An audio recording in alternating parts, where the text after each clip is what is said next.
Suhuze bakunzi ba Rivuzimana TV aho muherereye hose, amahoro y'Imana nabane namwe. Muri kano kanya ntatinze ndifuza kuganira nawe ibintu bigera kuri 7 bikora ku mutima w'Imana. Ibintu bigera kuri 7 binezeza umutima w'Imana. Bwana Yesu asifiwe sana. Ndifuza ko unkurikirana umwanya mutoya, ntabwo ndi bukurambire, ariko iki kintu ngiye gutangaza, ubu butumwa ngiye gutangaza, ndifuza ko bukubera impamba mu minsi yo kubaho kwawe kose. Imana ihabwe icyubahiro. Wanyemerera tugasengana gatoya kugira ngo iki kibwiriza cyangwa se aya mapoint ngiye kuvugaho agaragaza ibintu 7 bikora ku mutima w'Imana kugira ngo bikugereho kandi bikugirire umumaro.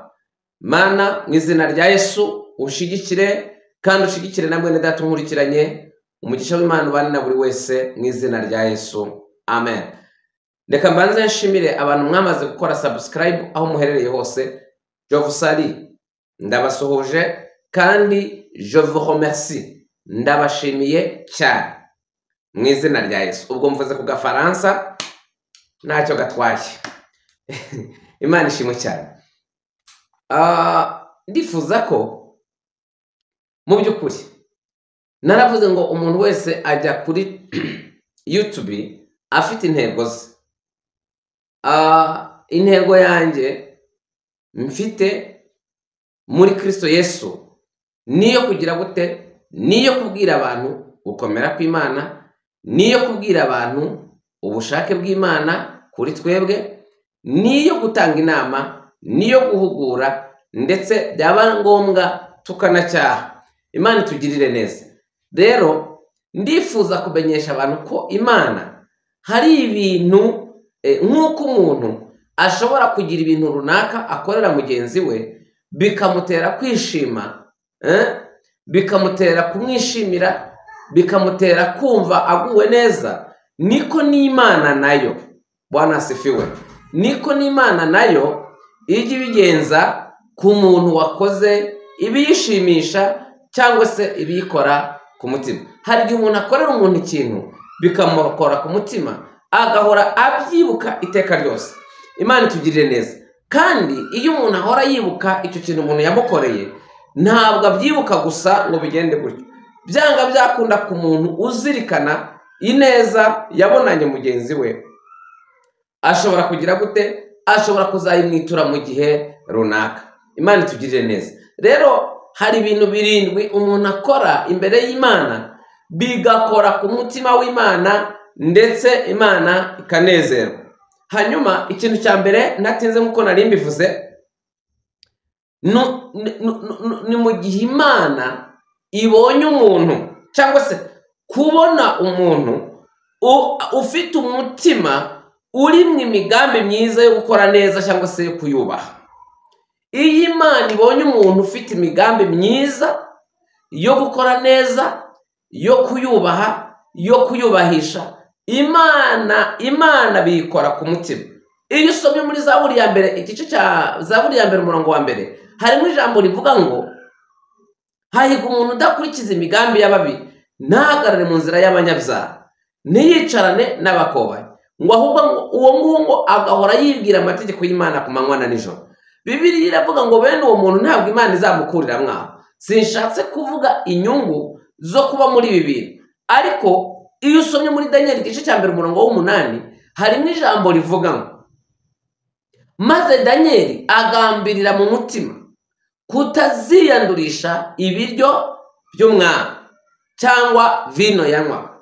Aha ni Babuloni mu gihugu cy'abapagani, ni Babuloni mu gihugu cy'abantu batazi Imana rurema, ni Babuloni mu gihugu cy'abantu badapfukamira Imana ya Isirayeli. Ariko ngo baryaga ibiryo byabanje guterekerezwa ibigirwamana, babajyanye ari iminyago cyangwa se ari abanyage, ariko bimukana Imana. Nagira ngo mubwire ngo kuba uri mu bunyage bw'ibihe runaka uhagazemo ntabwo bivuze gutakaza indangagaciro z'Imana yawe. Hari agakorasi bajya baririmba baravuga ngo abaheburayo bakomera ku mana yabo. Haleluya. Abaheburayo bakomera ku mana yabo. Abaheburayo bakomera ku mana yabo. Niba hari ibintu vuga ngo amina, niba hari ibintu bitungura Imana, ni ukubona umuntu ufite umutima urimo imigambi yo gukora ineza cyangwa se ibyiza byo kuyubaha cyangwa se kuyubahisha.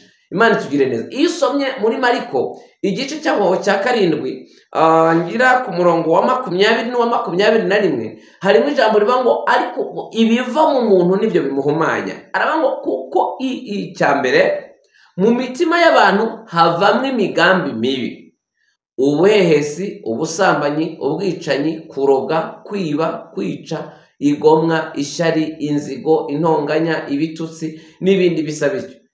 Yesu aravuga ngo ndababwira yuko ibyo bintu byose biva mu muntu ari byo bigira gute bimuhumanya. Icyo nari nashatse ngo cyambere ni ikiva ngo kuko mu mitima y'abantu havamwe imigambi mibi. Nari mvuze ngo ikintu cyambere kinezeza Imana kigakora ku mutima w'Imana nuko Imana indeba nawe ikakureba ikagusangana umutima wo kugambirira gukora neza, wo kugambirira kubaha Uwiteka. Iyo usomye mu Itangiriro 6 umurongo w'8 Bibiliya y'Ikirundi iravuga ngo ariko Nowa we Uhoraho aramushima. Yamushimye byagenze gute? Nowa mu gihe cye ngo abantu bose bagambiriye gukora ibibi ndetse baranabikora, barasayisha, bareka amategeko y'Uwiteka, bareka gukora ibihuye no gushaka kw'Imana. Ariko Nowa aravuga ngo nubwo abantu bose baretse kubaha Uwiteka, nubwo abantu bose imigambi yabo ari mibi gusa, ariko ngewe Nowa ndakomeza nubaha Uwiteka. Icyama muri no minsi labiniforme, muri no minsi duhagazemo, ubwo abantu benshi simvuze bose, ubwo abantu benshi bakomeje gukora ibyangwa n'amaso y'Uwiteka, nkwifurije kurebwa n'Imana ikakubonana umutima wo kugambirira kuyubaha, wo kugambirira kutayikoza isoni, wo kugambirira kuyihesha icyubahiro. Imana ikugirire neza. Iyo usomye mu rwa 2 rw'Abakorinto mu bice byaho ngira nk'icumi harimo amagambo avuga ngo ariko ngo bamwe muri bo ngo Imana ntiyabashimye. Mu Bisirayeli harimo abantu Imana itashimye kuko batari bafite imitima yitandukanya n'ikibi. Imana tugirire neza. Uyu muntu iyo afite uyu mutima wo kugambirira gukora neza, iyo afite umutima wo kugambirira kubaha Uwiteka, iyo afite umutima wo kubahisha Imana imugira ibyishimo byayo. Nkwifurije kunezeza Imana mu minsi y'ubuzima bwawe, nkwifurije kuruhura Imana mu mutima. Bwana asifiwe. Ni ukuvuga ngo Imana irakwirata. Iyo usomye igitabo cya Yobu ku mugabo Yobu nyine, Bibiliya iravuga ngo Satani ubwo yaragiye mu iteraniro ry'abera, ngo abana b'Imana bari bashengereye, ngo Satani nawe yashengeranye nabo. Hanyuma Bibiliya iravuga ngo Uwiteka abaza Satani, aravuga ngo uturutse he? Satani aravuga ngo avuye gutambagira mu isi no kuyizerera. Imana ibwira Satani, ibaza Satani ngo waroye neza umugaragu wanjye Yobu ukuntu ari ntawe uhwanye nawe mu isi, ko ari umuntu yubaha Imana kandi akirinda ibibi. Yohana yaranditse aravuga ngo ukundwa ntukigane ikibi ahubwo wigane icyiza, kuko ukora ibyiza niwe w'Imana, ariko ukora ibibi ntiyari yabona Imana. Mwakire neza ijambo ry'Imana. Icyakabiri gikora ku mutima w'Imana, Imana ikanezerwa, ni ukubona umuntu wizeye gukomera kw'Imana, ni ukubona umuntu wizeye ubutware bw'Imana. Haleluya. Akizera gukomera kw'Imana. Imana irakomeye, kukwizera Imana utayishidikanyaho. Bibiliya iravuga ngo icyatumye abakera bakivugangwa neza na bugingo n'ubu bagahanywa neza, ngo ni uko kwizera bari bagufite. Bari bafite kwizera Imana n'imbere y'inyanja, bari bafite kwizera Imana. Iyo umuntu yizeye imbaraga z'Imana ziramukorera, Bibiliya iravuga ngo mutware kwizera nk'ingabo, kuko ariko muzashoboza kuzimisha ya myambi ya Satani yaka umuriro. Yesu ahimbazwe cyane. Ndakwifurije kwizera no mu bikomeye biriho ubu wizera Imana. Muri Rindira avuga ngo no mu mwijima wo mu nzira twizera Imana. Aravuga ngo hasigaye umwanya muto, izuba rikagira gute rikarasa, isi n'ibizavaho, ijuru rikavaho. Uwizera binima yasika azabona iki? Amasezerano. Bwana asifiwe. Imana iguhereza umugisha. Nkwifurije kwizera Imana no mu bikomeye biriho Imana izakuramburira ukuboko. Mureke twizera Imana. Bibiliya iravuga ngo umukiranutsi w'Imana azabeshwaho no kugira gute? Azabeshwaho no kwizera. Apewe sifa. Umukiranutsi azabeshwaho no kugira gute? No kwizera. Iyo Imana ibonanye umuntu kwizera gukomeye iratangara. Iyo usomye muri Luka 7:9 niho hari umugabo yari umwafande, yari umuyobozi uyoboye izindi ngabo. Noneho ngo yari afite umwe mu bagaragu be ngo barwaye, ngo yararwaye, ngo yenda gupfa. Noneho ngo atuma abigishwa ba Yesu ngo bagende bamuvuganire ko kwiriye kugiwe akagira gute? Akamukiriza umugaragu. Bibiliya ivuga iki? Iravuga ngo abigishwa ba Yesu baraza baramubwira ngo mwana, uyu muntu akwiriye kugirirwa neza cyo. Icyambere, akunda ubwoko bwacu, nta dutoteza, nta twangiza, nta dushakisha, nta tugambanira. Kandi iyi sinagogi dusengera, uru rusengero dusengera, niwe watanze bije, niwe watanze amamiliyoni ye yo kugira ngo rwubakwe. Yabikoze mu by'ukuri. Nabagiye kuvuga imbaraga z'imirimo, ariko reka amatambuke tuzabiganiraho. Imana itugirire neza.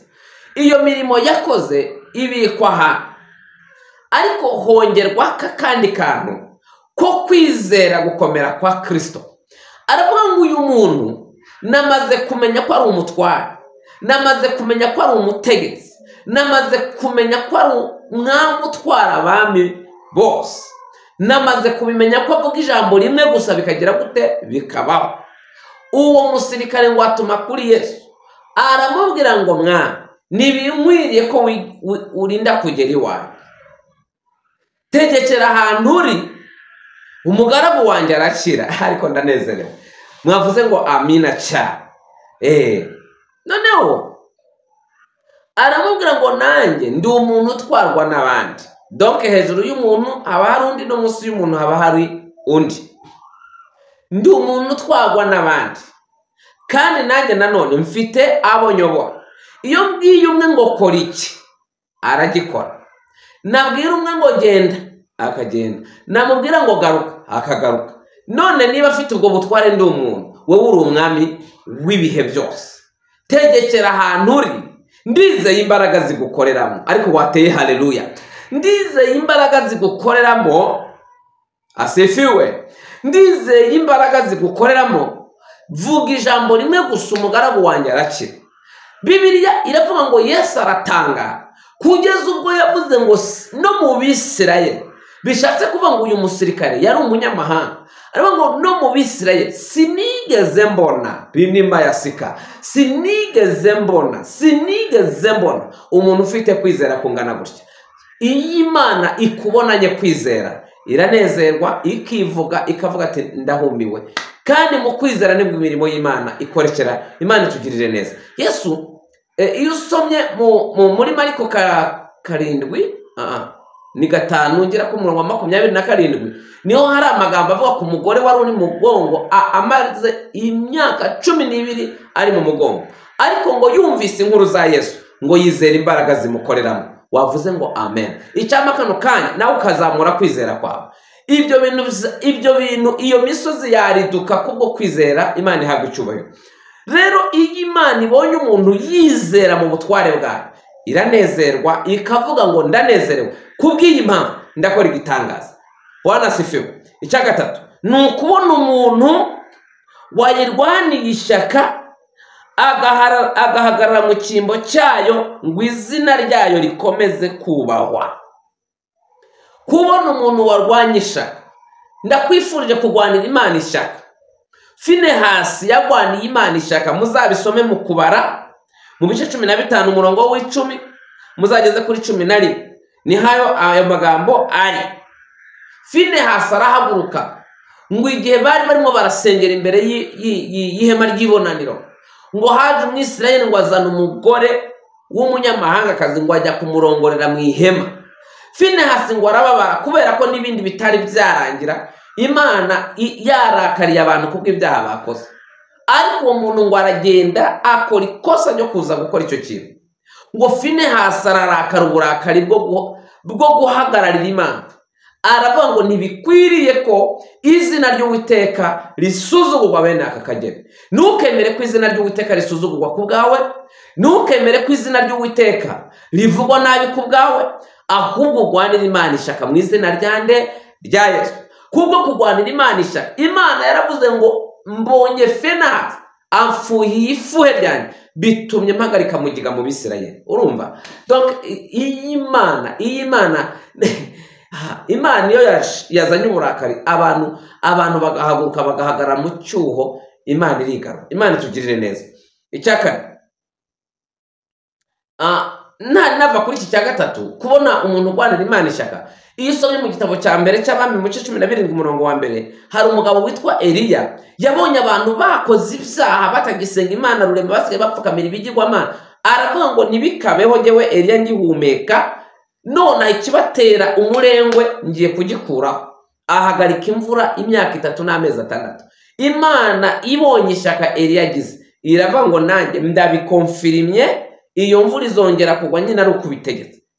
Ariko byahereye Eliya yizeraga imbaraga z'Uwiteka. Eliya yagambiriraga mu mutima kutagira gute, kudasebya Imana cyangwa se kudatukisha Imana.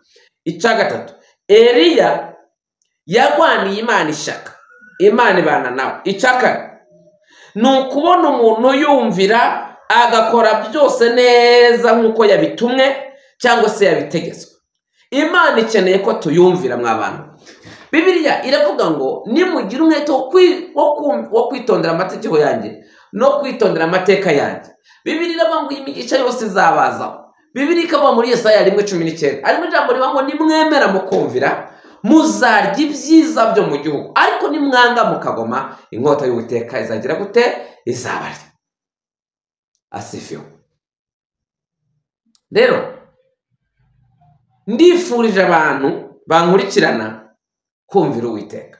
Icyo ni mu gitabo cya mbere cya Samweli, igice cya 15:22. Samweli yabwiye Sawuli ngo mbese Uwiteka yishimira ibitambo byoswa n'ibindi bitambo kuruta uko yakwishimira uyumviye. Imana ikeneye ko tuyumvira. Nitwemera tukumvira Yesaya 1:19 tuzajya ibyiza byo mu gihugu, ariko nitwanga tukagoma inkota y'Uwiteka izagira gute, izaturya. Mwifurije kumvira Imana. Muri ibi yaravuze ngo jya wumvira umwuka ugwize n'urukundo, nta soni uzagira nubona Yesu. Mbibutse yuko iyo umuntu atumvira Imana bifite ingaruka, tuzabigarukaho. Ariko Imana itungurwa no kubona umuntu uyumvira agakora ibyo yatumwe, agakora ibyo yategetswe byose. Umuhanuzi utarumviye Uwiteka, intare yamuririye mu nzira. Abisirayeli batumviye Uwiteka bapfiriye mu nzira. Mwifurije kumvira Uwiteka mu izina rya Yesu. Wavuze ngo amin. Icya gatanu, ni ukubona umuntu uzirikana iby'ineza Uwiteka yamugiriye kuruta kwitotombera Imana no kuyivuga nabi no kwiganyira no gusuhuza umutima n'ibindi. Bibiliya iravuga ngo ujye wibuka Yesu Kristo wakomotse mu rubyaro rwa Dawidi. Bwana asifiwe. Niwe mfura mu baremwe, niwe mfura mu kuzuka mu bapfuye. Yesu niwe mfura. Amen. Yesu ahimbazwe. Mujye muzirikana ineza y'Imana. Abanyarwanda tuzirikane ineza y'Imana. Abarundi aho muherereye muzirikane ineza y'Imana. Abari mu bihugu byo hanze muzirikane ineza y'Imana. Yaba atari Uwiteka wahabaye ku buzima bwawe, isi ba yarakumize mu nguri. Dawidi yaravuze ngo ya Uwiteka atari wari uri mu ruhande rwacu. Zaburi 124. ngo abareka Abisirayeli bavuga none iya Uwiteka atari wari uri mu ruhande rwacu, ubwo abantu baduhagurukiraga ngo baratumize bunguri, ubwo imijinya yabo yacanwaga kuri twebwe. Ariko Imana ihimbazwe ngo itaratwemereye gutangwa cyangwa se ngo iduhane mu maboko y'abagome, ngo tube umuhigo w'amenyo yabo. Dawidi yaranditse aravuga ngo iki nicyo kinyereka yuko unyishimira, nuko umwanzi wanjye atavugiriza impundu kugira gute kunesha. Imana ikurinde ko umwanzi wawe yavugiriza impundu kukunesha mu izina ryande rya Yesu. Icya gatandatu ni ukubona umuntu wemeye intege nke yagize akemera guca bugufi akihana. Yona 3:10 niho Abineve ngo bemeye Uwiteka, bemera intege nke zabo, ngo baca bugufi biyiriza ubusa, basaba Imana imbabazi, ngo Imana ibonye guca bugufi kwabigira gute irigarura. Mwifurije kutanangirwa umutima mu izina rya Yesu. Ujye uca bugufi imbere y'Imana, uyibwire ngo hano nafuditse, ariko imbabazi zawe nizingarukeho. Ariko ibi mbivugiye iki? Ntabwo mbivugiye kugira ngo mubwire ngo ujye ukora ibyaha, kuko Pawulo yaravuze ngo mbese tugumye dukora ibyaha kugira ngo ubuntu bw'Imana busaye. Aravuga ngo ntibikabeho. Imana itugirire neza. Ariko bana bato, niko Yohana yanditse mu bice 2, aravuga ngo ndabandikiye, mbandikiye ibyo kugira ngo mudakora icyaha, ariko nihagira ukora icyaha, dufite umurengezi, dufite Kristo. Haleluya. Ubundi we mpongano y'ibyaha byacu. Ujye wihutira gukuramo, ube mu buzima bwo kwezwa. Haleluya. Imana itugirire neza. Iyo usomye igitabo cya 2 cy'ibyo ku ngoma mu bice 7:14, Bibiliya iravuga ngo maze abantu banjye bitiriwe izina ryanjye nibicishiriza bugufi imbere yanjye, umuntu wese akigarura akareka ingeso ze mbi, maze abantu bitiriwe izina ryanjye bakandamya bakanshaka, nanjye nzabakiriza igihugu. Icyama intege nke zawe wagize uko zimeze kose, Imana yiteguye kukubabarira, ariko emera intege nke zawe. Imana ikugirire neza. Icya 7 ni ukubona umuntu ugirira abantu neza, kubagirira ubuntu, kubagirira imbabazi, kubagirira impuhwe, akabagira gute, akabasayura mu byabagoye, akabakiza. Ububaye umufatanyabikorwa n'Uwiteka. Abantu bose aho bava bakagera bagira ukuboko kwakira, ariko gutanga ni ukw'Imana. So iyo ufite ukuboko gutanga, ubu uri umufatanyabikorwa n'Imana, kuko uba ukorera muri otorite y'ubumana. Inyungu z'ibi bintu 7 mbabwiye tuzabisobanuraho ubutaha. Niba utarakora subscribe, kora subscribe. Kandi ijambo ry'Imana niba wumva haraho rigukoze, ryohereza inshuti yawe, wenda wabufashije. Cyangwa se niba utagira umwanya wo gusharinga, shira kuri status yawe. Byibuze ntuzabura na 2 umfasha kurokora ko bw'ijambo ry'Imana. Imana ibamugisha. Ibi bintu 7 iyo tubikoze, Imana iranezerwa, Imana irikanga ikavuga ati mfite abantu mu by'ukuri. Imana ibamugisha, Imana ibagirire neza. Wifuza kumamagara kugira ngo tuvugane, niba ari inama, niba ari ibitekerezo wifuza kungira, niba ari n'umugisha wifuza kumpesha nk'umukozi w'Imana, wamamagara kuri 078 17 10 11 uko umwuka agutegeka. Ntunanire umutima. Ariko ntabwo ndi kuri kamera ndiko munyumve neza. Ariko icyo umuntu umwuka ari bumutegeka agire gute agikore, cyangwa se yumvire umwuka wera. Imana itugirire neza. Ahantu muri hose muhagararira Imana, mutangire Imana mu izina rya Yesu. Imana ibibafashemo. Reka dusenge Imana, Imana ibagirire neza. Ni ibintu 7 tubwira Imana ngo Mana nshoboza kugambirira mu mutima kutiyandurisha ibyaha birimo birakorwa none. Nshoboza mwana, nshoboza kukwizera. Imbaraga zawe menye ko ziri hejuru y'ibindwanya, imbaraga zawe menye ko ziri hejuru y'ibingose, imbaraga z'Imana ziri hejuru y'intambara n'imiraba. Haleluya. Imana iduhana umugisha mu izina rya Yesu. Reka dusenge ubwira Imana ngo unshoboze kuba muri ibi bintu 7, kandi nubihagararamo neza ubumana bw'Imana buzakubamwo, kandi imigisha uzagenda ubona ibihome bitibuka mu izina rya Yesu. Data wa twese uri mu ijuru, izina ryawe nirihimbazwe, ubwami bwawe nibuze, ibyo ushaka aba ari byo bibaho. Ndirukana imbaraga yose ya Satani irwanya ijambo ry'Imana, ndakubita hasi umwuka wose utava mu ijuru mu izina ry'umukiza Yesu. Olibiniforme takiremo. Imana ishimwe. Urakoze Mana.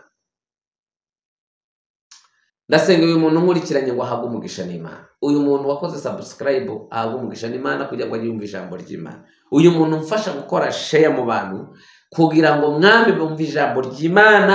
Ndasenze ngo nawe umuhe umugisha, umugirire neza. Urakoze Mana, iri jambo zarigeze kure kandi zakiza imitima ya benshi mu izina rya Yesu. Amen. Imana ibahereze umugisha, Imana ibagirire neza. Nitwa Ivuzimana Isayi, ndi mwene so muri Kristo Yesu. Ubuntu n'amahoro bya Kristo bibane namwe mu izina rya Yesu. Amen. Shalom shalom.